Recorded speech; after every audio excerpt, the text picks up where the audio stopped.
Hello there friends, it's Jim O'Rear. Thanks for joining me for another video. And on today's video, I thought I would do another little segment of reality versus fiction. And if you've been watching some of these videos, you know that I wrote a book several years ago that came out in stores called Hollywood Paranormal Films, Fact and Fiction. And what the book does is it takes real cases, true life cases of hauntings and monsters like Mothman and stuff like that, and compares those cases to the movies based on them. And I kind of point out what really happened in the real story as opposed to what Hollywood wants you to believe happened. So in today's video, we are going to talk about Dracula.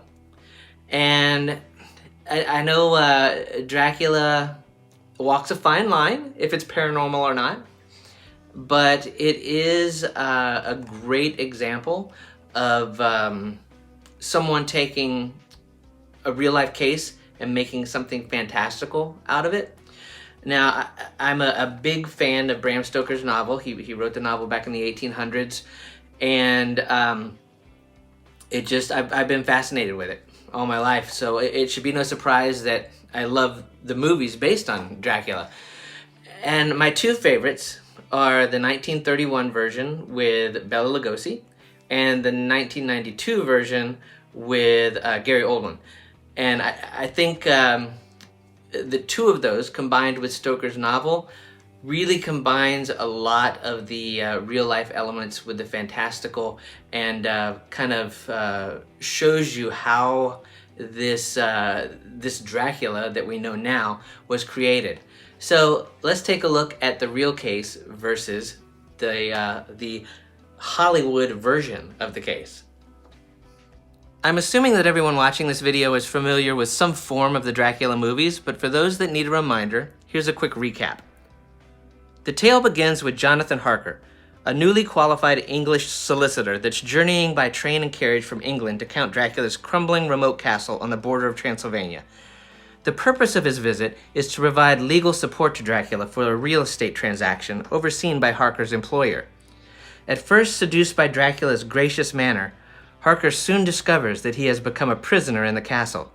He also begins to see disquieting facets of Dracula's nocturnal life.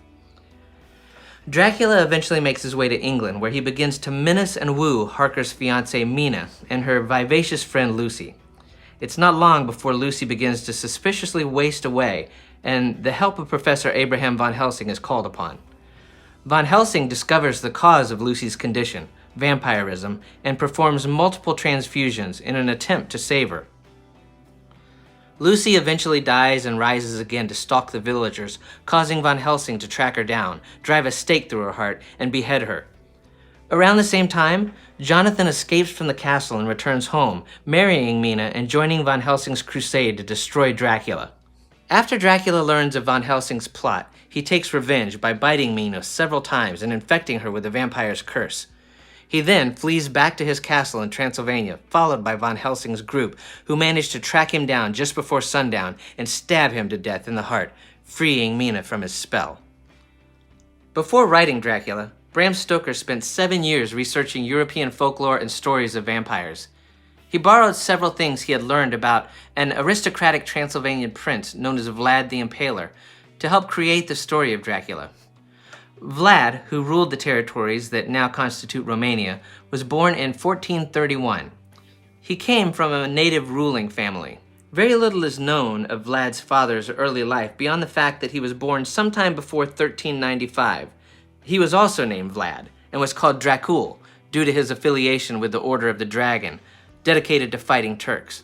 People at large who were unfamiliar with Vlad's association in the Draconis Order, seeing a dragon on his shield, referred to him as Dracula, meaning dragon or devil. His son, of course, inherited his name, Vlad, and became known as Dracula, the A being added to the end to denote son of the devil. Vlad was very much the byproduct of the Europe of his day, the Renaissance, a period of transition.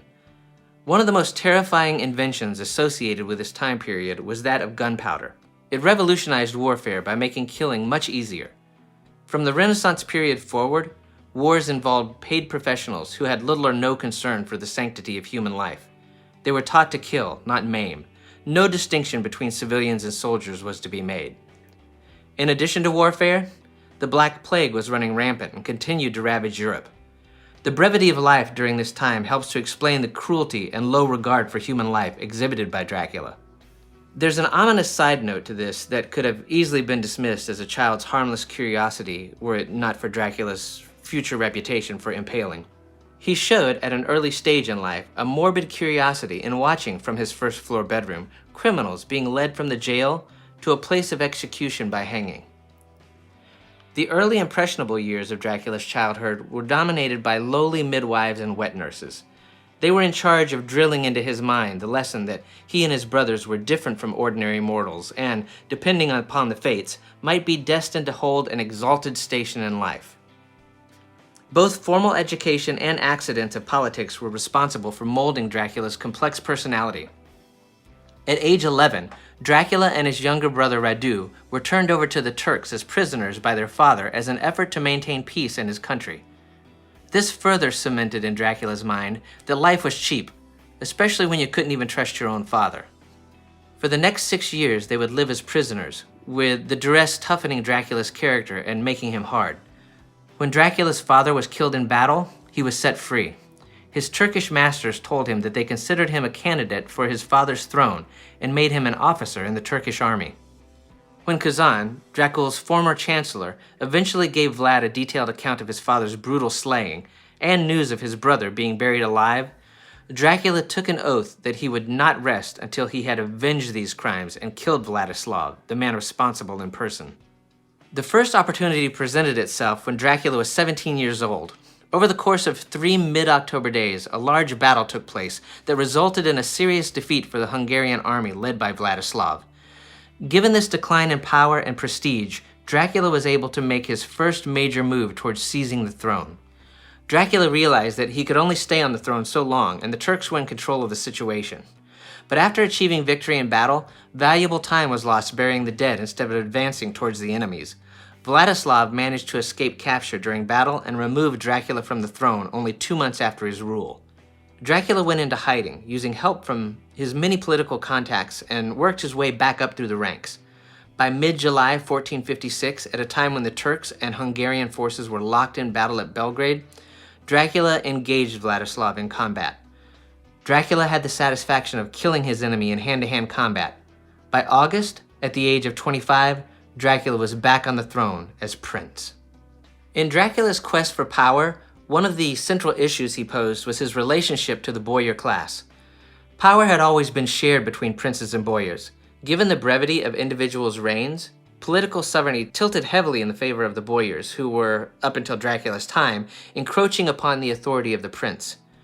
Dracula decided to cripple the boyar monopoly. In addition, there were still partisans of Vladislav hiding on their estates who needed to be destroyed, down to their last male heir, no matter how young. So the stage was set for a massive and hostile purge. Castle Dracula, located to the north of the city, was where he contrived his plan to crush the power of nobility, centralize the administration of the state, and create a military force loyal only to himself, purging the boyars by impalement. Dracula's plan was put into motion during the spring of 1457 while the boyars were attending Easter celebrations at the palace. When Easter Day arrived, and while all of the citizens were feasting and dancing, Dracula's men surrounded them, led them together with their wives and children, and impaled them outside the city walls. This episode helped to establish Dracula's reputation for cruelty and earned him the nickname of the Impaler. Much like the character Dracula, played by Gary Oldman in the 1992 version of the story, the real Dracula was no longer concerned with proper diplomacy. Dracula was not purely evil, however. He did a lot for the villages he ruled over. Dracula was conscious of the fact that peasants constituted over 90% of the total inhabitants of the country. He needed their brawn to cut down forests and create farmable land. To encourage these efforts, Dracula granted villagers on the plain exemptions from feudal dues, and in other instances, he founded new villages. He rewarded hard work, punished laziness, and developed a more secure society. The people of his land realized that Dracula's hardened nature accounted for both his good works and his acts of terror. Dracula wished to create a new system of ethics in his country, laying emphasis on personal morality. He hated evil in his land. If someone lied or committed some type of injustice, he was not likely to stay alive, whether he was a nobleman, priest, monk, or common man. One example of his puritanical side is that if any wife had an affair outside of marriage, Dracula ordered her sexual organs to be cut. She would then be skinned alive and exposed in her skinless flesh in the public square, her skin hanging separately from a pole in the middle of the marketplace. The same punishment was applied to maidens who did not keep their virginity and to unchaste widows. Some of this sexual deviation is strongly hinted at through various scenes in Dracula, especially the 1992 version. Regardless of motivation, these savage acts are hallmarks of Dracula's reign and play heavily in the tone and certain scenes of the films based on the fictional character of the same name. What shocks one is the number of victims Dracula amassed within a short span of his 6-year rule. Estimates range from 40,000 to 100,000, a calculation made by the Bishop of Urlo near the end of Dracula's career. It was another sign of Dracula's bloodlust, also a major part of the films, an insatiable inner drive to kill. Not all of Dracula's victims were pierced from the buttocks up with impalement, however. Many were also impaled through the heart, another action reflected upon heavily in the Dracula movies, also in their navel, stomachs, or chest. Of course, there were many other forms of punishment. Dracula decapitated heads and cut off noses, ears, sexual organs, limbs. He blinded, strangled, hanged, burned, boiled, skinned, roasted, hackled, nailed, buried alive, and stabbed victims. In addition, he would occasionally expose victims to the elements or to wild animals. Dracula's demented reign of terror had simply lasted too long. His people and his army melted away, causing Dracula to flee Transylvania for help from the king. Dracula found no support. Instead, what he found was a plot to have him arrested.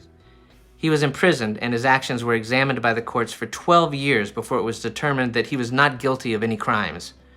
Dracula was returned to his throne for a third reign. It's believed that Dracula was killed by a hired assassin from a Turkish camp in 1476.